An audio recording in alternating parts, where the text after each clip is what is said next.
Okay, this is a video on when you should practice Tai Chi quickly or practice Tai Chi fast. So in the last video I talked about how when you practice Jin expressions in your body, you do it slow to get the feeling to where you're not creating it in your mind, but it's just there naturally. And you practice over and over again and it's there. Then you're walking around and you just drop into Wu Chi stance and like, okay, so I definitely have float right now. I can feel a little bit of spring. My arms want to spiral out that way a little bit. So I can amp that up a little bit. So at what point do you then apply this on a martial level? So if it's just a punch, like this isn't Tai Chi at all, but just as a starting point. So you punch and then that's pretty fast. Tai Chi emphasizes relaxation, and if you relax, it goes faster than softness. Now, was I feeling that? I was feeling that I was relaxed, so there was some feeling there.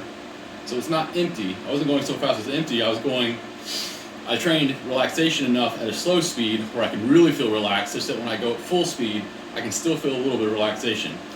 Now this is true for every Jin. We practice it enough. You practice slow and you build it. So let's say a spiral. So when you practice any Jin, you do the physical expression first for the ones that can be done physically. So before you do an internal spiral, or like project a spiral chi, first you want to be able to arm and then usually get including the ankles, and then you feel that, and then you practice it in your Tai Chi move, and then when you're fighting, like there's the punch, there's the relaxed punch, and then the whole body with that. So now when you hit, the energy will, at least for that hit, the energy will go up inside them. A straight hit has a way of getting deflected. If you spiral, it has a piercing quality. So in that case, let's say someone's got some good, they're doing Zhongbing, they've got that good Peng iron body going on. The one way to pierce through that iron body is, and again, that was really tense. So slow, soft, spiral. See, that one was a lot faster, and actually the spiral was a lot better on that one too.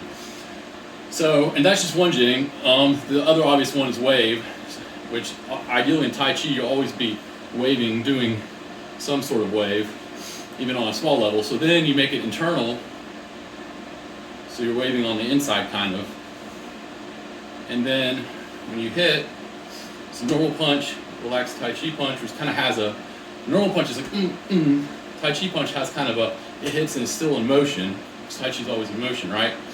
And you see even there I spiraled a little bit because I was thinking about spiraling.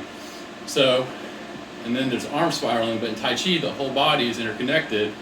So if you're spiraling, if you're waving with your whole body, it's not just a punch, it's a wave, relax, slow. And then the question is, did I feel the wave there? And the answer is no, I didn't. So I have to go softer, slower, feel.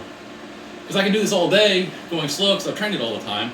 But if I'm going to use it for a real fight, like say someone's blocking me like that, well, did I feel the wave? Yeah, I felt the wave pretty good there, because I wasn't like trying to explain it to you or anything. I was just thinking like what would really happen if I had to throw a wave punch real quick. And that worked out pretty good. So it's good to know that I've got that one down decently. I don't feel it great, but it's something. So, and again, there's 36 Jin qualities. Not all of them are as physically oriented. Like some of them have shapes like root or I don't know. The E itself can take on shapes and boundaries and things like that. Some qualities like electric magnetic don't really have shapes or physical expressions other than they just have a quality of field that has a reaction to it. So it really depends, but it all starts out with doing slow so you get the feeling, and then can you go to full speed, Tai Chi full speed, which is pretty quick, and keep the feeling. If you keep the feeling, even full speed, that's how you know the effect is going to be there. It's not in your head, it's not in your imagination.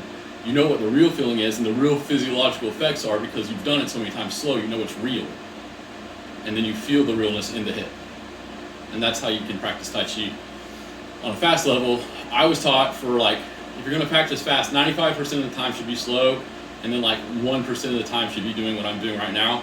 But it's just good to know that you can do it in case you need it. So that's when you practice Tai Chi fast.